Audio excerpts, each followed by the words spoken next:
Finally Orunodoi আঁচনি ধন সোমাই গ'ল 1250 টকা। যিহেতু নাম কাটি দিছিল বুলি গম পাইছিলোঁ, প্ৰায় 2 মাহৰ পইচা সোমোৱা নাছিল।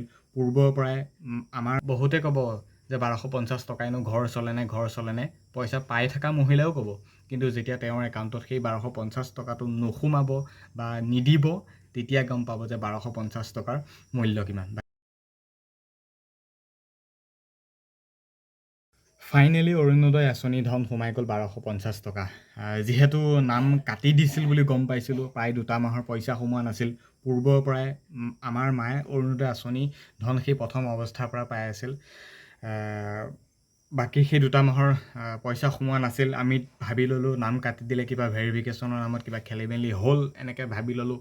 আৰু এই কাৰণটো বহুতো হাজাৰ লাখ মহিলাৰ ক্ষেত্ৰত প্ৰযোজ্য হৈ পৰিল, মানে 2-এটা মাহৰ পইচা নোসোমাল। কিন্তু যিমানখিনি মহিলাৰ একাউণ্টত পইচা সোমোৱা নাছিলে বা পূৰ্বতে পাই থকা যিমানখিনি মহিলাৰ বেংক একাউণ্টত অৰুণোদয় আঁচনি ধন সোমোৱা নাছিল, আজিৰ তাৰিখত যোৱাকালিৰ পৰাই সকলোৰে বেংক একাউণ্টত পইচাসমূহ সোমোৱাইছে।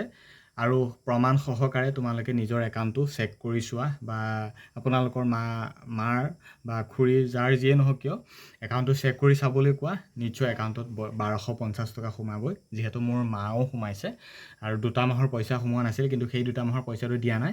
এই মাহৰ পৰা আৰম্ভ কৰিহে 17 তাৰিখে সোমালে। আজি 18 তাৰিখত মই চেক কৰিলোঁ যে পইচাটো সোমালে। গতিকে ধন্যবাদ মুখ্যমন্ত্ৰী মহোদয়। একেবাৰে যে নামটো কাটি নিদিলে, আৰু একেবাৰে নামটো কাটি দিলে বুলি ভাবিছিলোঁ। যোগ্যতাৰ ভিত্তিত যদি আমাক অযোগ্য বুলি যদি বিবেচিত কৰে বুলি যদি আমি ভাবোঁ, ক'ৰবাত নহয় ক'ৰবাত মানে এইবোৰে আৰু গম পাইছে নিশ্চয় কথাখিনি। কিন্তু বৰ্তমান যিমান মহিলাৰ একাউণ্টত পইচা সোমোৱা নাছিল, যোৱাকালিৰ পৰাই সকলোৰে একাউণ্টত অৰুণোদয় আঁচনি ধন সোমাইছে। আপোনালোকে একাউণ্টসমূহ চেক কৰক। মোৰ মাৰ একাউণ্টত সোমাই গ'ল, এইটো বহুত ভাল খবৰে। আৰু বাকী ভিডিঅ'টো খুব বেছি শ্বেয়াৰ কৰিব, কাৰণ বহুত মহিলাৰ একাউণ্টত পইচা সোমোৱা নাছিল। গতিকে আজিৰ তাৰিখত পইচা সোমাই গ'ল। আৰু যিজন ল'ৰাই মোক জনালে, ছাবস্ক্ৰাইবাৰ ভিউৱাৰ্ছ যিয়ে নহওক কিয়, মোক ভাল পায় যথেষ্ট, সেইকাৰণে তেওঁ কথাখিনি জনালে। তেওঁকো বহুত বেছি ধন্যবাদ। বাকী মুখ্যমন্ত্ৰী মহোদয়কো বহুত বেছি ধন্যবাদ। কিন্তু সেই 2 মাহৰ পইচাটো কিয় বা নিদিলে তেওঁ অভিযোগ নকৰোঁ, কিন্তু পইচাটো যে সোমাল, আৰু অনাগত দিনবোৰতো যে আৰু কিবা যে অসুবিধাৰ সন্মুখীন হ'ব লগা নহয়, তাৰো কামনা কৰিছোঁ। প্ৰত্যেক মাহে যাতে পাই থাকোঁ যোগ্যতাৰ ভিত্তিত, সেইটোও কামনা কৰিছোঁ, কাৰণ অযোগ্য নহয়, যোগ্য। বাকী বিশেষ একো ক'ব নোৱাৰিম। ধন্যবাদ থাকিল মুখ্যমন্ত্ৰী মহোদয়। পূৰ্বতে পাই থকাৰ পাছতো যি 2 মাহৰ পোৱা নাছিলোঁ, তেতিয়াই ভাবি থাকিলোঁ কাৰণ নাম কাটিলে, কিন্তু নাই নহয়, কিবা ভেৰিফিকেশ্যন হয়তো চলাইছিল, সেইবাবে সোমোৱা নাছিল। কিন্তু আজিৰ তাৰিখত সকলোৰে একাউণ্টে পইচা সোমাই গ'ল। বহুখিনি কথা কৈছোঁ, হয়তো কাৰোবাৰ মানে শুনিবলৈও হয়তো মানে কিবা যেন লাগিব, কিনো একেটা কথাকে সোমাইছে, পইচা সোমাই গ'ল।